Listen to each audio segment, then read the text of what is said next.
All Kerala fish merchant association Azhikode unit സമ്മേളനം നടന്നു. Puthanpally four season ഓഡിറ്റോറിയത്തിൽ നടന്ന സമ്മേളനം ഏറിയാട് ഗ്രാമപഞ്ചായത്ത് പ്രസിഡന്റ് കെ പി രാജൻ ഉദ്ഘാടനം ചെയ്തു. നടത്തിയ പ്രവർത്തനങ്ങളെ സംബന്ധിച്ചിട്ടുള്ള വിലയിരുത്തലും ചർച്ചകളുമാണ്. കഴിഞ്ഞൊരു വർഷക്കാലം നമ്മൾ നേടിയിട്ടുള്ള നേട്ടങ്ങളും നമുക്കുണ്ടായിട്ടുള്ള കോട്ടങ്ങളും വിശകലനം ചെയ്യുന്നതാണ് ഓരോ യൂണിറ്റ് സമ്മേളനങ്ങൾ. ആ നേട്ടങ്ങളും കോട്ടങ്ങളും ചർച്ച ചെയ്ത് പുതിയ കാലത്ത് എങ്ങനെ സംഘടനയെ മുന്നോട്ട് കൊണ്ടുപോകാനായിട്ട് നമുക്ക് കഴിയും എന്നുള്ളതിനാണ് ഒരു സമ്മേളനം അർത്ഥമാക്കുന്നത്.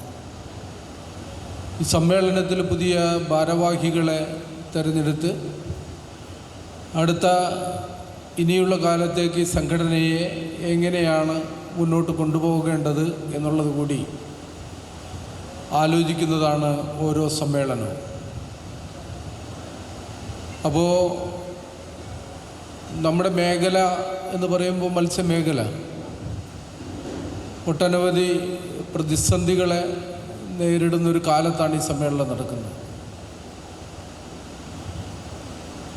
പല പുതിയ നയങ്ങളും മത്സ്യമേഖലയിൽ അടിച്ചേൽപ്പിച്ചുകൊണ്ടിരിക്കുകയാണ്.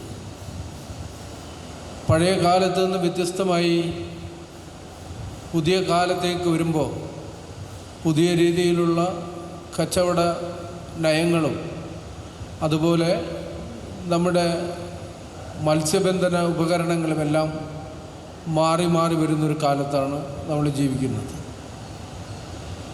രാജ്യത്തിപ്പോൾ മത്സ്യത്തൊഴിലാളികളെ സംബന്ധിച്ച് അല്ലെങ്കിൽ മത്സ്യമേഖലയെ സംബന്ധിച്ച് ഒരു നയം രൂപം കൊണ്ടിട്ടുണ്ട്. AKF-MCA സംസ്ഥാന ജനറൽ സെക്രട്ടറി വി അനിൽ മുഖ്യപ്രഭാഷണം നടത്തി. Azhikode unit president AB Ansar അധ്യക്ഷത വഹിച്ചു. ഏറിയാട് പഞ്ചായത്ത് മെമ്പർ EV വേണു, തൃശൂർ ജില്ലാ പ്രസിഡന്റ് PH റഹീം, കൺവീനർ PM സനോബർ തുടങ്ങിയവർ സംസാരിച്ചു. സ്വാഗത സംഘം ചെയർമാൻ PH റാഫി സ്വാഗതവും MA നൈസാർ നന്ദിയും പറഞ്ഞു. താൽക്കാലിക പ്രവർത്തനങ്ങളിലൊന്നും ആധികാരികമായി ഇടപെട്ടിരുന്ന ആളല്ല. എന്നാൽ സംഘടനയ്ക്ക് സമ്മേളനം നടക്കാൻ പറ്റാത്തൊരവസ്ഥ കണ്ടപ്പോഴാണ് നമ്മളത് ഏറ്റെടുക്കാൻ തയ്യാറായത്.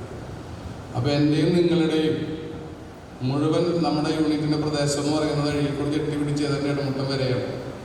അതിൻ്റെ തീരദേശ പ്രദേശങ്ങളും അതിൻ്റെ ഹൈവേ പ്രദേശങ്ങളും ഉൾപ്പെടുന്നതാണ് നമ്മുടെ ഈ യൂണിറ്റ് എന്ന് പറയുന്നത്. ഈ യൂണിറ്റിലെ മുഴുവൻ വ്യാപാരി സുഹൃത്തുക്കളും ഈ അസോസിയേഷനിൽ ആധികാരികമായി അംഗത്വം എടുക്കുകയും ഈ സംഘടനയുടെ ശേഷി വർദ്ധിപ്പിക്കുകയും വേണമെന്ന് ആദ്യമായി